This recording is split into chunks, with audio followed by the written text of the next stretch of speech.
Let's be honest for a moment. Not polite honest. Not surface honest. Real honest. From the day you were born, you were shaped, programmed, conditioned, not by one person, not by one system, but by thousands of invisible messages repeated until they became your voice. You were taught that your desire is your identity, that what you crave defines who you are, that if you stop chasing pleasure, attention, validation, or approval, you somehow disappear. And without noticing it, you accepted that story as truth. You learned to move according to impulses that were never yours.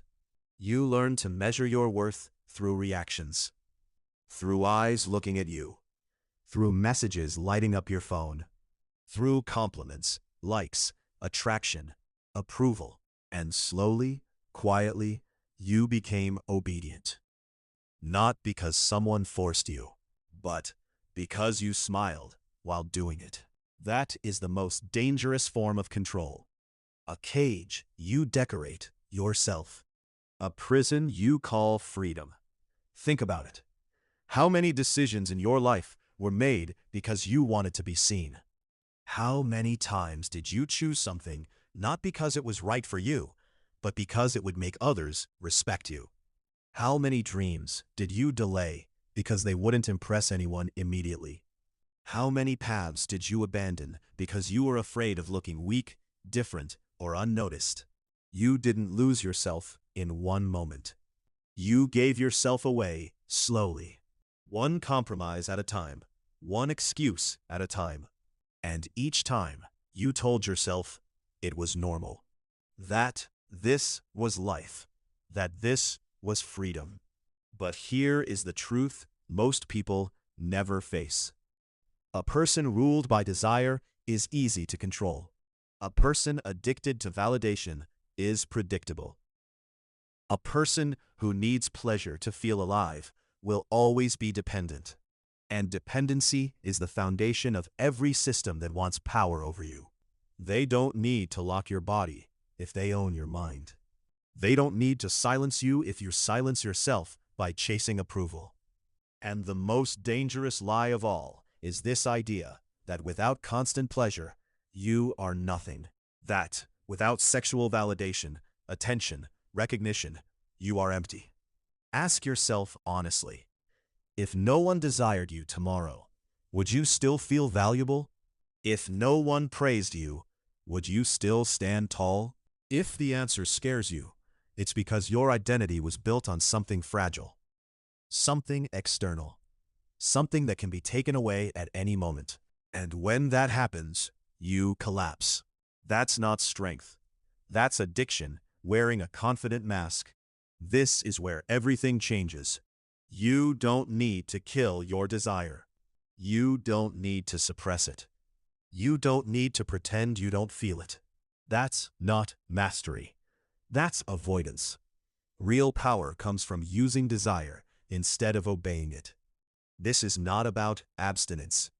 This is about transformation, about redirection, about taking the same energy that once pulled you outward and turning it inward.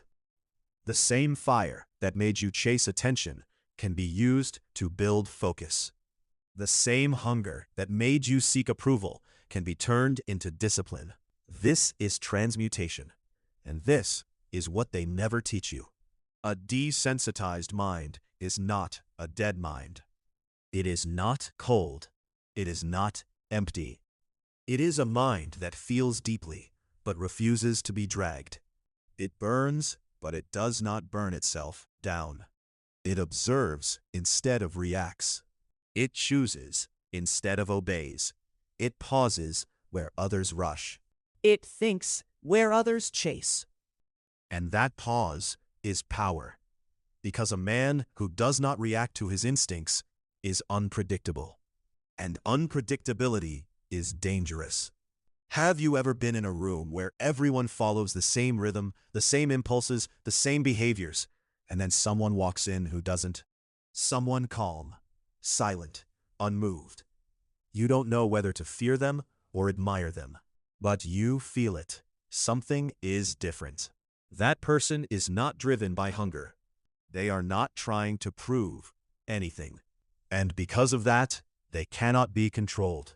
Most people spend their lives seeking recognition. They train their bodies, dress for attention, spend money they don't have, perform roles they don't believe in, all to receive a few seconds of approval. And when they get it, it feels like victory. But the feeling fades quickly. Because it was never real. It never belonged to them. So, the cycle starts again. More effort, more chasing, more exhaustion, and they call it confidence. They call it success. They call it masculinity. But it's addiction. Addiction disguised as self-worth. And the cost is your inner freedom. The solution is not becoming numb. The solution is becoming independent. Separating your value from reaction. Your worth from applause. Your peace from external noise. Returning to yourself. And yes, it's uncomfortable. Because it feels like killing a version of yourself. A role you've been playing since childhood. Since the first compliment. Since the first comparison. Since the moment you were told that a real man wins. Let's correct that lie. A real man conquers himself. And, for that, you need emotional autonomy. A mind that doesn't beg. A spirit that doesn't chase. A presence that doesn't need permission. Look at the people who truly change the world. Thinkers, builders, creators, leaders. They all share something strange. A quiet intensity. A grounded presence. An aura that feels almost unreal. Not because they lack desire, but because they mastered it. They took their energy and turned it into vision. They turned their impulses into action. Their thirst into legacy. While the world chased bodies, they chased meaning. Psychology has known this for a long time. Sexual and emotional energy is the most powerful force in the human system. When wasted, it weakens you. When controlled, it builds you. The same fire that can destroy you can also forge you. When you stop reacting, you begin to create. When you stop chasing, you begin to see. And this is not easy. It is a daily confrontation with yourself. The moment you feel the urge to impress, stop. Ask why. When you feel the need for validation, pause. Observe the discomfort. That emptiness you've been running from is not the enemy. It is the space where your real self lives. Silence is not dangerous. What scares you is what silence reveals. Your fears, your insecurities, the thoughts you've been drowning with noise. That's why so many people fail in silence. Because silence doesn't flatter. It doesn't lie. It doesn't distract. It reflects. And reflection is brutal. But in that reflection lies your power. Because when you stop reacting, you start observing. And when you observe, you see everything clearly. Motives, games, projections, manipulation. You stop being the emotional actor. You become the strategist. Not cold, precise, not distant, centered. The desensitized mind is not weak. It is disciplined. It doesn't mean you feel less. You feel more clearly, without distortion, without desperation, without need. And that makes you dangerous. Because a man with no need does not beg. A man who does not beg cannot be controlled. This is emotional autonomy, the ability to generate your own energy, to stand alone without feeling empty, to walk away without drama, to say no without guilt, to connect without dependence. Love born from choice is freedom. Love born from need is a cage. Desire without control distracts you. But desire mastered sharpens you. Life slows down your focus deepens, your attention strengthens, and in a world addicted to stimulation, sustained attention is the real superpower. This is what separates creators from consumers, builders from followers, empires from ruins. A centered mind is not intense. It is selective. It chooses where to place its energy.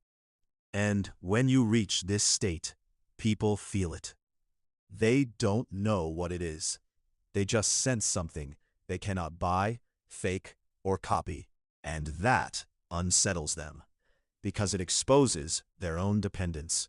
Some will admire you. Others will attack you. They will call you cold, strange, distant, because your control removes their excuses. When you were like them, everything was comfortable.